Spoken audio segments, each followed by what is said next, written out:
might have had about what was possible. It could certainly have had. I've heard several people talk about Reagan in that way, and I know he made several of those yes, he did. speeches with making reference to aliens invading the Earth. And, that's right. And whatnot. But, yeah, that's very possible.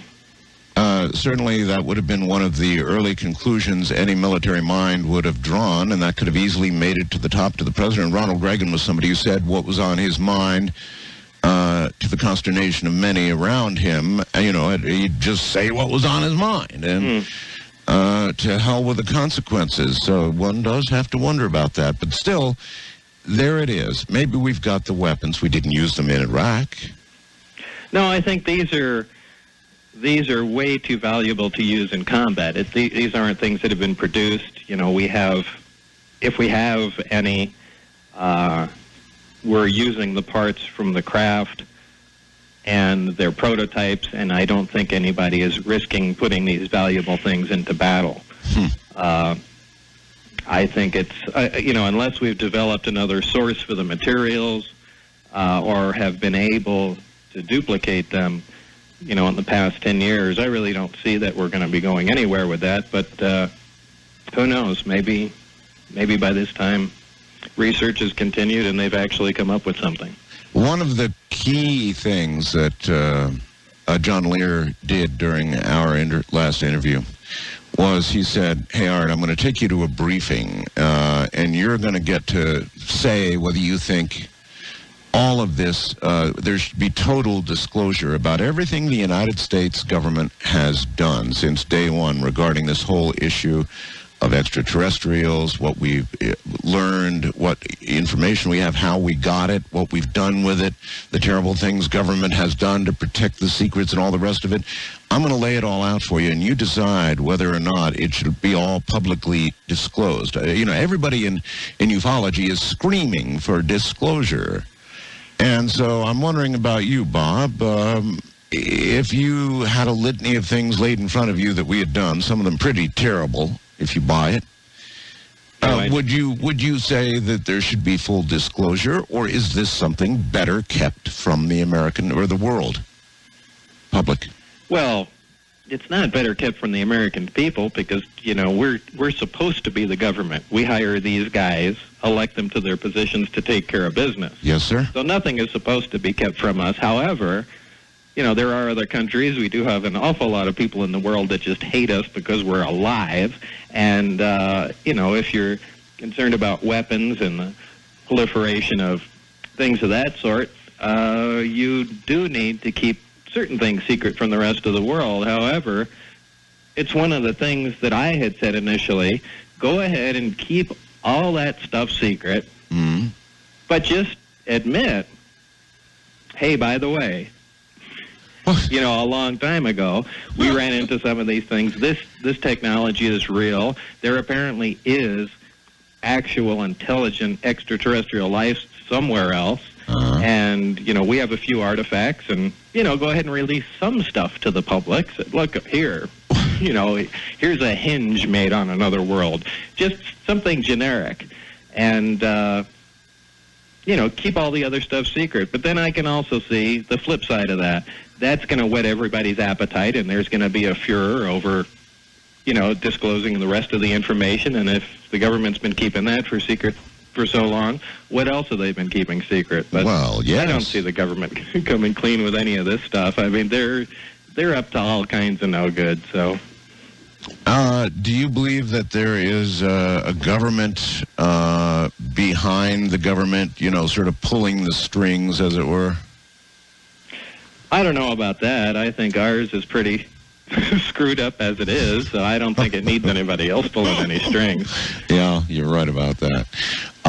But surely there is some method for keeping this gigantic secret, and not all politicians, nor even perhaps all presidents are told about the existence of that. Do you believe that? No, I think very few people know. And one of the things they told me, which was one of my first comments there when I finally knew what I was working on, how do you guys keep this secret? Yeah. And what they told me was, this is the easiest thing in the world to keep secret because it's so unbelievable. And, you know, when you really think about it, they're right.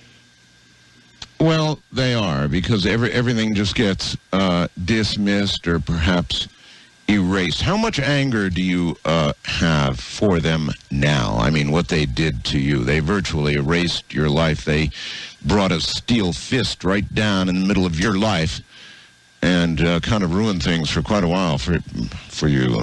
Well, I don't know. I've tried to put this out of my mind, you know, as I fight to try and just put this behind me and forget about everything. You know, a lot of people keep prodding me for information, and, you know, it resurfaces in my mind. But for the most part, I just try and get rid of this. At the time, sure, I was pissed off, more so than you can possibly imagine. And, you know, as my friends at that time recall, I drove around in my little 280Z with an Uzi. You know, that's the kind of trouble I expected, and I didn't go anywhere without it. But, you know, times have changed. A lot of time has gone by, and I don't know. It's kind of hard to say. Yeah, it's always in the back of my mind, but, you know, what am I going to do? To this day, I'm still fighting to get some paperwork and, well, some things I can't even talk about, but back to the way it was, so I can be a normal person. You obviously thought they were going to kill you. Oh, no question. That was the impetus for going on the news that one night. Yeah, and the famous or infamous Channel 8 thing? Mm-hmm. Yeah. You want to tell everybody about that? Because, of course, not everybody in the rest of the country either recalls or knew about what happened with regard to that. Explain exactly how that came down. Well, I'm wondering how far I should go back. Well, essentially, after I left the project, and it wasn't really voluntary, but I'm trying to remember exactly what happened then. I think it was John, that interview took place at John Lear's house. It was George Knapp that talked you into it, wasn't it? Yeah, it was a combination of both. I think I had gone down to John Lear's house and really was afraid to go home at that time, and hid out there for a while. And John said, "Why don't you go talk to George Knapp, and maybe if the stuff's all over the news, they'll just leave you alone. It'd be your way of kind of pushing back." So, George Knapp, folks, is a reporter for Channel 8, the CBS affiliate in Las Vegas. And yeah, George, he was I'm sorry for interrupting. No, that's all right. George is just a very heavy-duty investigative reporter for that station, and I guess he was sort of doing stories on John Lear at that time, and then somehow you got involved in this, and then, if I remember correctly, you were put on television in a shadow behind something, or I can't remember. Yeah, it was just a backlit shadow, so you know, you couldn't recognize who I was, and the pseudonym I used was the name of my boss at the time, which was kind of a little smack in the face to say, "Hey, just back off and leave me alone." And apparently that caused quite a stir, and I got a call shortly after that, and needless to say, they were pretty upset with that move. Do you think John, well, I bet they were, do you think John wanted you to do it to, in essence, back him up at that point? Oh, I'm sure. At that time, I mean, you have to look at things at that time. First of all, I got into the project thinking I was going to be working on a new fighter, a propulsion system for a new fighter aircraft. Yes. And I was certainly not one of the people that believed in UFOs. These were people that were just, you know, something to laugh at as far as I was concerned. So